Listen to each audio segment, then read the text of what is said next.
함께 보실 하나님 말씀은 에베소서 6장입니다. 에베소서 6장 1절에서 4절까지 말씀을 보겠습니다. 다 찾으셨으면 6장 1절에서 4절까지입니다.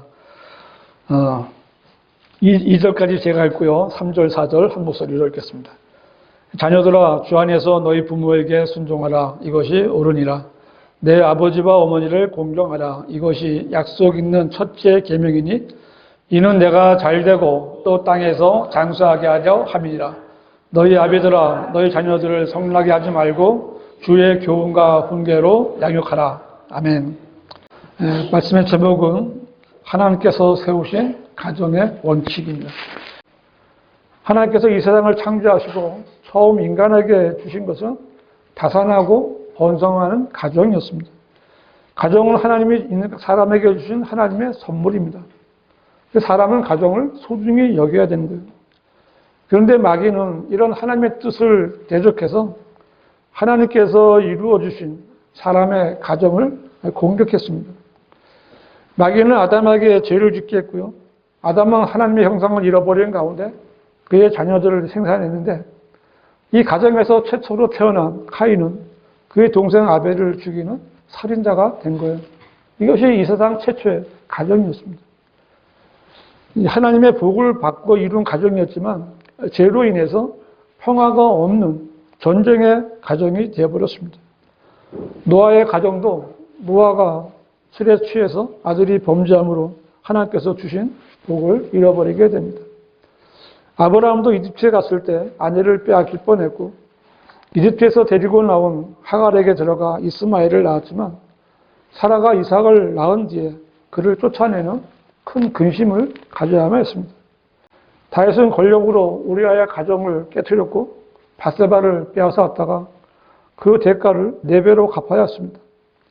다윗의 집안에는 칼이 끊이지 않았습니다. 이런 모든 일들이 성경에 나타난 그 가정에 있었던 일들이었어요. 살인과 간음, 음행, 시기, 다툼, 방탕, 탐욕, 악의로 가정은 깨트려졌고 그 가정의 모양만 남아있는 거예요. 현대 가정들은 어떻습니까? 독거노인 세대가 100만이 넘고 혼자 살다가 죽은 노인들이 한참이 돼서 죽은 다음에 발견되기도 하는 거예요.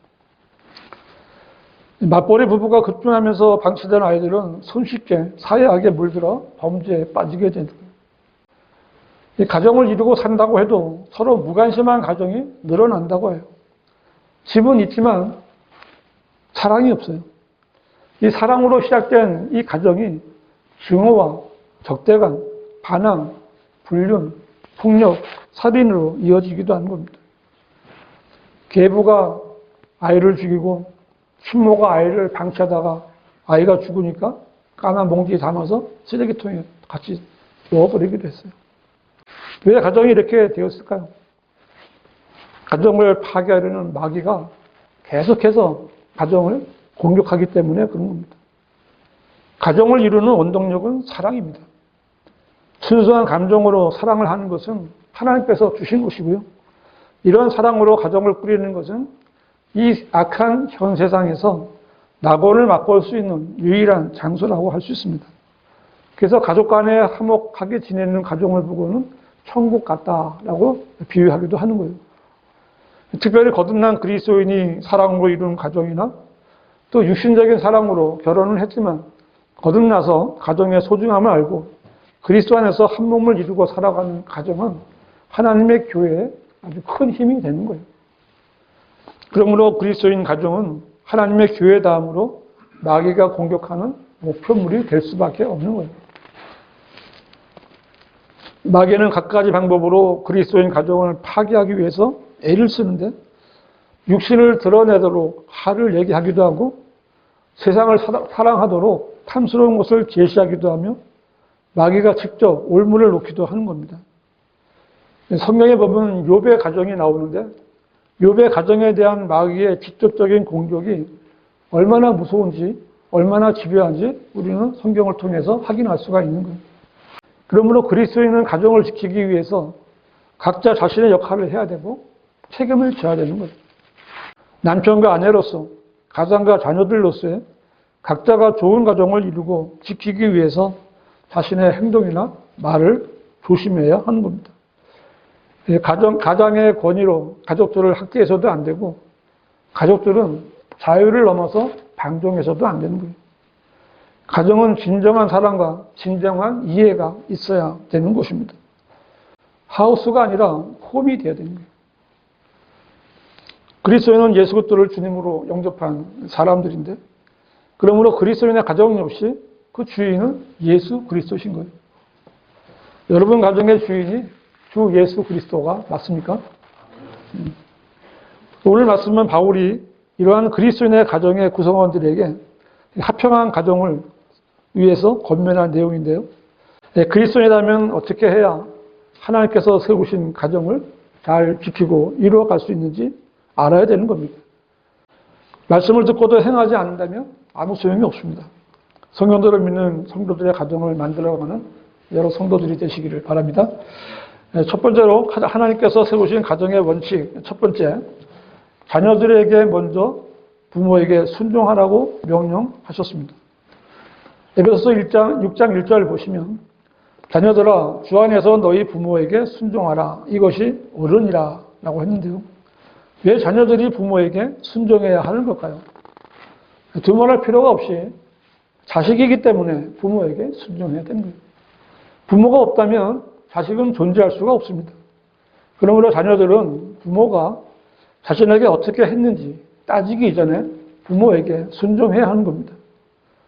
물론 세상에는 부모답지 못한 사람들도 많이 있습니다. 자식을 기르기 힘들다고 버리거나 죽이는 부모도 있고, 친딸을 성폭행하거나 성매매를 시키는 부모도 있습니다. 하지만 이런 경우는 경도를 벗어난 경우이고, 대부분의 부모들은 자녀들을 잘 기르기 위해서 얼마나 많은 수고를 하는지 몰라요. 악한 길로 인도하고 죄악을 저지르는 부모가 아니라면 자녀들은 부모에게 반드시 순종해야 하는 겁니다. 그러나 요즘 시대에는 사회 전반적으로 자녀들이 부모에게 불순종하는 것이 팽배해 있어요. 그리고 이것은 교회 다니는 가정의 자녀들에게도 쉽게 나타나는 현상입니다. 그 이유가 뭘까요? 지금 시기가 마지막으로 점점 다가가는 시대이기 때문에 그런 거예요. 구약의 율법에서도 부모에게 순종하라는 명령이 있습니다.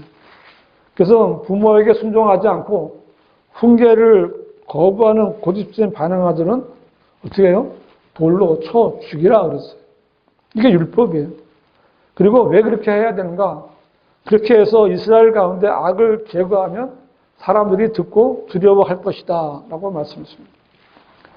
잠언 30장 17절에서는 자기 아버지를 조롱하며 자기 어머니에게 순종하기 싫어하는 자의 눈은 골짜기에 까마귀가 쪼아낼 것이요 새끼 독수리들이 그것을 먹으리라고 했는데, 이 말씀은 그런 자가 정말 비명 행사하게 될 것이다 라는 하나님의 의지를 표명하신 겁니다. 신약에서도 부모를 거역하는 자는 마땅히 죽음에 처해져야 되고 하나님의 심판을 받아야 할 죄라고 말씀하셨어요. 하나님께서는 부모에게 순종하라고 명령하시면서 어떤 다른 이유를 말씀하시지 않으셨어요. 사람마다 부모의 성향이 다르고 부모의 사회적 지위도 다르고 또 부모가 물려줄 재산 정도가 다르고요. 또 부모가 자녀를 위해서 희생한 정도도 다 다르겠지만 하나님의 말씀은 그냥 아주 단순하게 명령하는 거예요. 주 안에서 너희 부모에게 순종하라. 이것이 옳으니라 라고 더 이상의 이유도 변명도 필요가 없습니다. 그래서 본문에 주 안에서 라는 단어와도 같은 표현이 제시되어 있는데 단서죠, 단서. 이 주 안에서 너희 부모에게 순종하라. 이것은 어떤 의미에서는 부모에게 순종할 수 없는 예외적인 상황을 말씀하시는 것 같습니다. 그리스도인은 권위를 올바로 분별할 수 있어야 되는데요. 어떤 권위가 더 높은 권위와 상충될 때는 더 높은 권위를 따라야 하는 것이 성경적이에요. 그래서 그리스도인은 위에 있는 권세 잡은 자들에게 복종해야 하지만 그들이 하나님의 말씀에 어긋나는 것을 요구할 때는 복종할 수 없어요. 하나님은 그들에게 권세를 주신 더 높은 권위자시기 때문에 하나님의 말씀을 따라야 되는 거죠. 이 자녀와 부모 사이도 마찬가지예요. 자녀는 부모에게 순종하는 것이 당연하지만 하나님께서는 부모도 순종해야 되는 더 높은 절대 권위자가 되시는 분이에요. 그래서 부모가 하나님의 말씀을 대적해서 그리스도인이 해서는 안 되는 일을 요구한다면 그리스도인 자녀는 그것을 따르지 않을 수도 있는 거예요. 예수님께서도 이런 상황이 생기는 것을 말씀하신 적이 있으신데 마태복음 10장 34절에 내가 세상에 화평을 주러 온 줄 생각하지 말라. 나는 화평을 주러 온 것이 아니라 칼을 주러 왔노라. 내가 온 것은 사람이 그 아버지와 딸이 그 어머니와 며느리가 그 시어머니와 서로 대적하게 하려 함이니라. 아버지나 어머니를 나보다 더 사랑하는 사람은 나에게 합당치 아니하고 아들이나 딸을 나보다 더 사랑하는 사람도 나에게 합당치 아니하며 라고 말씀하셨는데 자녀들은 이 말씀을 부모에게 불순종하는 육신적인 태도를 정당화하기 위해서 함부로 사용해서는 안 되는 거예요. 부모가 하나님의 말씀에 어긋나 있지 않은 상태에서 자녀에게 무언가를 요구한다면 자녀는 당연히 부모에게 순종해야 돼요. 이 주 안에서 너희 부모에게 순종하라는 말씀은 순종하지 못할 어떤 예외적인 상황을 말하는 것이 아니라 부모에 대한 자녀들의 태도가 어떠해야 하는가 하는 것을 말씀하시는 겁니다. 주 안에서라는 말씀은 하나님의 뜻대로 자신의 부모에게 순종하기 위해 자녀들의 마음이 육신적인 상태가 아닌 성령 충만한 상태여야 한다 하는 것을 강조하시는 말씀이에요. 자녀가 성인이 될 때까지 부모에게 순종하는 것은 당연한 것이고요. 나이가 들었다고 해도 그 부모가 하나님의 말씀에 위배되지 않는 것을 명령하는 한 자녀들은 부모에게 순종해야 되는 거예요. 주 안에서 너희 부모에게 순종하라는 것은 하나님의 명령이고요. 그 순종하라는 명령에는 하나님 아버지에게 순종하라는 것도 포함되어 있는 겁니다. 우리 아버지 하나님께서는 모든 사람이 구원을 받고 진리의 지식에 이르기를 원하십니다. 이것은 전혀 성경에 어긋나는 말씀이 아니에요. 그렇다면 자녀들인 우리는 전부 이 말씀에 순종해야 되는 거예요. 나는 구원받았으니까 됐다. 이거는 하나님 말씀에 순종하지 않는 겁니다. 하나님 말씀에 순종해서 주 안에서도 부모에게 순종하는 성도들이 되시기를 바랍니다. 하나님께서 세우신 가정의 원칙 두 번째는 부모를 공경하는 것은 약속 있는 첫째 계명입니다. 에베소서 6장 2절을 보세요. 내 아버지와 어머니를 공경하라. 이것이 약속 있는 첫째 계명이니 이는 내가 잘되고 또 땅에서 장수하게 하려 함이니라 그렇습니다. 이 말씀은 하나님의 약속입니다. 변하지 않는 거예요.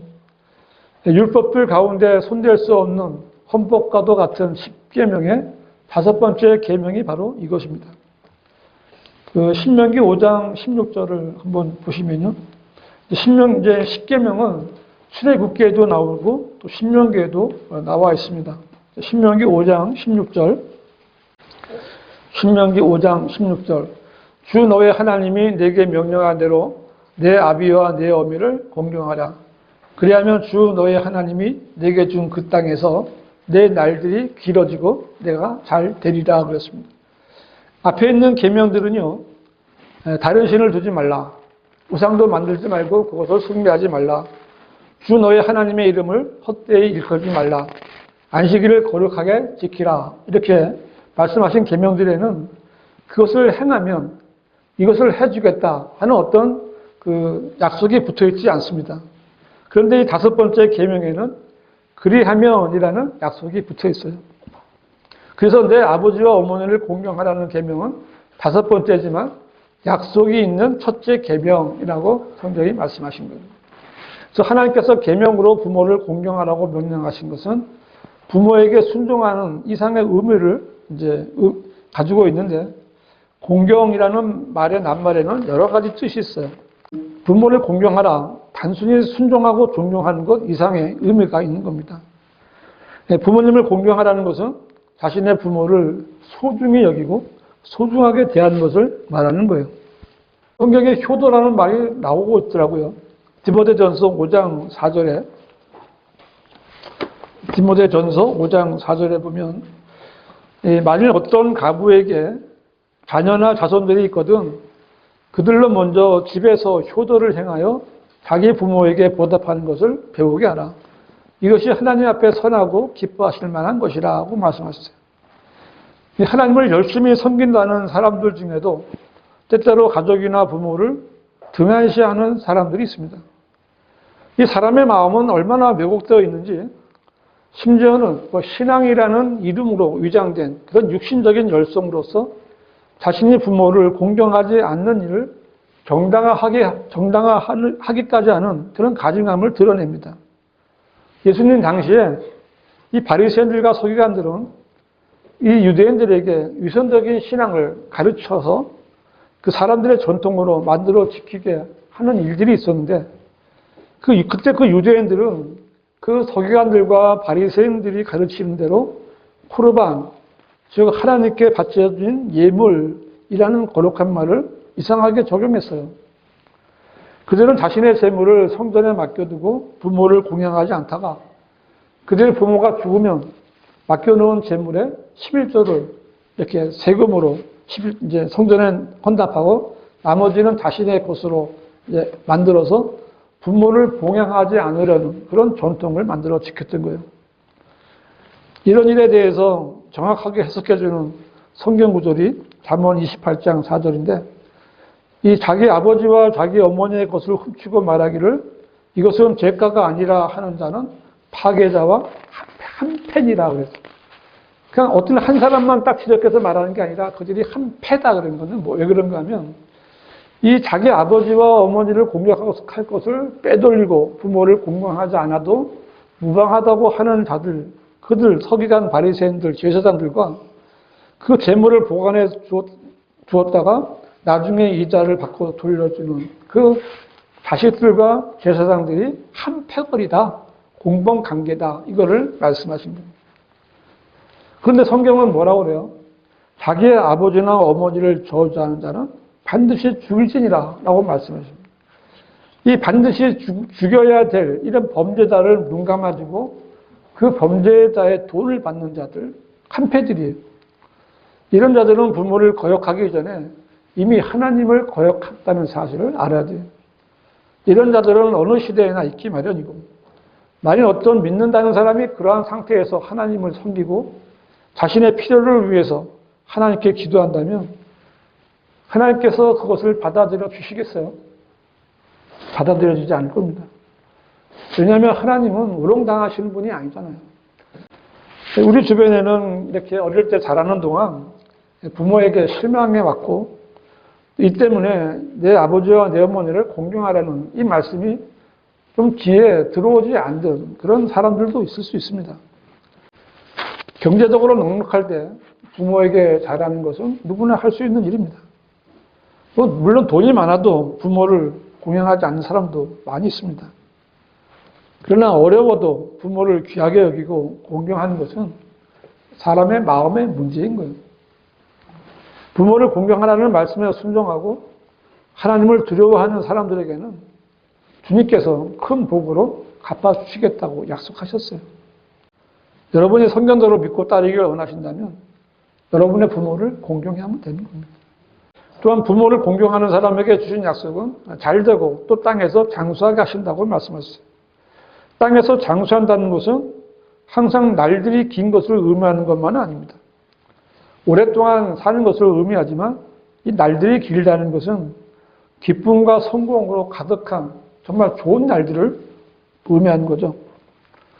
전도서 11장 7절은 제가 좀 참 좋아하는 말씀인데 참으로 빛은 달콤하며 눈으로 태양을 보는 것은 즐거운 일이라 했어요. 사람의 생애에는 이 생애에서 사람의 몫은 합법적으로 수고하고 먹고 마시고 입고 사랑하는 것을 누리며 하나님께 감사하며 살면 되는 거예요. 정말 그거보다 더 좋은 건 없습니다. 달과 별을 노래할 수도 있고 산과 강과 바다를 즐기고 사랑하는 사람들과의 교제 가운데 즐거운 식사와 웃음소리 또 휴식하면서 누리는 자유스러운 시간 뭐 봄날에 피는 그런 꽃을 보고 참 이쁘다라고 느끼는 그런 감정들, 또 이렇게 이 가을날에 이렇게 풍요하게 열리는 열매들을 또 수확하고, 또 이렇게 포근하게 침대에 들어가서 이렇게 누리는 잠자리, 참 좋은 거잖아요. 그런 거를 평생을 누리고 사는 참 긴 날이면 참 좋은 겁니다. 근데 이러한 모든 풍요를 누리고 장수하게 하는 것을 부모를 공경하는 성도들에게 약속하신 겁니다. 땅에서 장수하게 하셨다는 것은 이렇게 살면서 어둠의 날들을 보지 않고 영생으로 돌아가는 거예요. 사람이 즐겁게 7, 80을 살고 100세를 살았다 할지라도 어두움으로 돌아간다면 그것은 결코 하나님께서 약속하신 장수를 누리는 것이 아닙니다.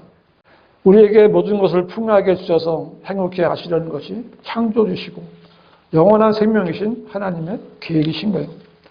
부모에게 순종하고 더 나아가서 부모를 공경하면 놀라운 복이 약속되어 있습니다. 이것이 하나님께서 세우신 가정의 원칙이에요.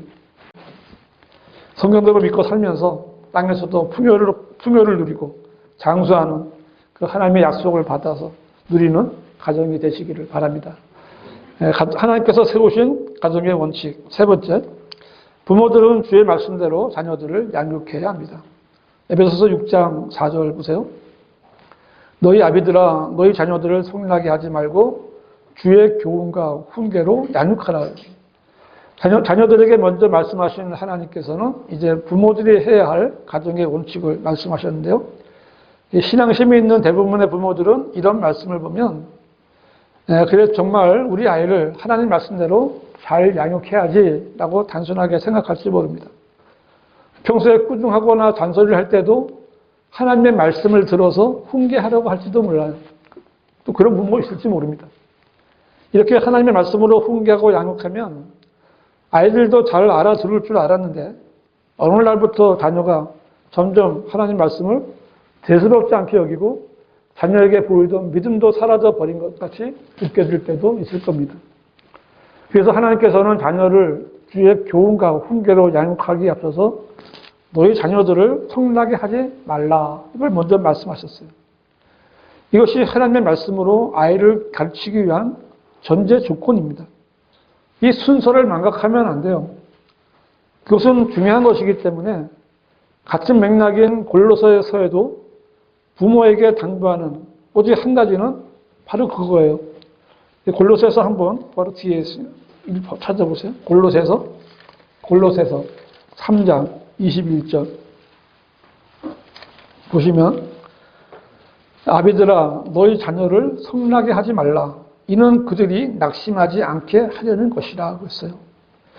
이 부모들이 자녀를 성나게 하는 일이 계속되면 자녀의 마음속에서는 부모님에 대한 기대가 좌절로 바뀌고 낙심하게 되는 거예요.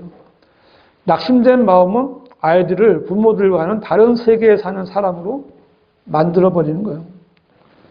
부모의 목표에 맞는 자녀가 되기를 강요하거나 부모의 체면을 손상시키지 않는 잘난 자녀로 만들려는 욕심이 자녀들을 성나게 하는 이유가 되는 겁니다. 자녀가 고분고분하게 말을 잘 듣는 것 같아도 이 교훈과 훈계를 기쁨으로 받아들일 수 없는 마음 상태가 되는 거예요. 이렇게 해서 가정에 이상이 생기면 그것은 어쨌든 부모의 책임이 되는 거죠. 그래서 부모는 자녀의 마음이 다치게 하지 말고 자녀와의 관계를 잘 유지해야 돼요. 자녀가 무언가 말하고 싶을 때 옆에 있어주는 상대로 남아 있어야 돼요. 물론 자녀가 죄를 짓거나 잘못된 고집을 피울 때는 올바로 잡아주기 위해서 매를 들고 벌을 주지만 벌 뒤에는 또 다른 애정 표현이 있어야 돼요. 그래서 유대인 속담에는 오른손으로 벌을 주면 왼손으로 안아주라라는 말이 있다고 합니다. 어떤 일이 있어도 가정은 가족들의 안식처가 되어야 됩니다. 가정은 온 가족이 다 환영을 받는 곳이 되어야 돼요. 가정은 일찍 돌아가고 싶은 곳이 되어야 하는 겁니다. 그런 가정은 부모의 역할이 압도적으로 요구되는 거예요. 자녀와의 관계보다 훨씬 가치가 없는 것들을 붙들려고 하다가 소중한 자녀와의 관계를 망치는 그런 어리석음을 범해서는 안 되는 겁니다. 부모의 역할은 자녀 위에 군림하거나 자녀의 삶을 좌지우지하는 것이 아니에요. 하나님께서는 자녀와 좋은 관계를 유지하면서 주의 교훈과 훈계로 양육하라고 하셔요. 주의 교훈과 훈계는 하나님의 말씀을 말하는 것이고요. 하나님의 말씀에는 수없이 다양한 주제가 있기 때문에 모든 것을 다 다룰 수는 없지만 원론적인 것은 사람이 거듭나야 하는 것과 거듭난 사람이 어떻게 사는지를 알려주고 보여줘야 되는 것이 아닐까 이렇게 여겨지는 거예요. 부모들은 자녀들에게 주의 교훈과 훈계를 따르는 삶이 어떤 것인가를 보여주고 그것이 얼마나 의미가 있고 행복하고 만족스러운 삶인지 보여주면 자녀들은 그것을 보고 배우게 되는 것이 아니겠어요? 자녀들을 주의 교훈과 훈계로 양육한다고 하면서 성경 말씀을 들이대고 온갖 규제와 율법주의적인 틀 속에 자녀를 집어넣으려고 애쓰는 부모들도 있는 거예요. 자신이나 자신의 자녀가 그리스도인의 믿음을 율법의 행위들로 오해하고 있지는 않는지 한번 확인해 봐야 되는 거예요. 부모는 하나님이 주신 말씀을 맡은 청지기처럼 하나님의 자녀들을 맡은 청지기의 자세가 있어야 됩니다. 이것이 하나님께서 아름다운 가정을 세우시고 교회를 세우신 원칙이에요. 그리스도인의 최종 권위는 살아있는 하나님의 말씀입니다. 성경대로 바르게 가정을 세워가는 가정의 구성원들이 되시기를 바랍니다. 결론적으로 사람은 돈으로 집은 살 수 있어도 아름다운 가정은 살 수가 없습니다.